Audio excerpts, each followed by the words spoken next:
حضرت بلال رضی اللہ تعالیٰ عنہ اے بلال حبشی رضی اللہ عنہ امیہ بن خلف جہمی دے غلام نے انہاں نے جس وقت کلمہ پڑھے آئے کریم آقا صلی اللہ علیہ وسلم کی غلامی نہ پٹا اپنے گلے دے اندر ڈالے آئے امیہ بن خلف بھی گاتا بلال حبشی دے گلے دے اندر رسا پا کے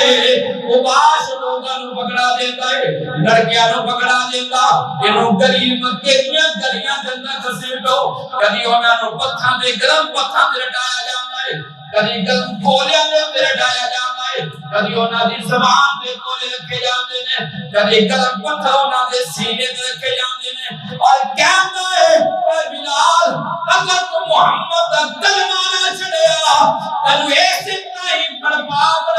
کے مار دیا گے بلال حبشی رضی اللہ تعالیٰ سینے تے گرم پتھر نے تھلے کوئلے نے یا گرم پتھر پر پتھر زمین تھلے گرمی جو تبش دے نال اپنے اس طرح چل رہی ہے جس طرح کوئلے چل رہے ہیں اس پتھر نے اتے لیٹ کے سینے دے اتے پتھر لگ کے بلال حبشی پھر بھی کہنے دے اور کمرے آؤ اے کافر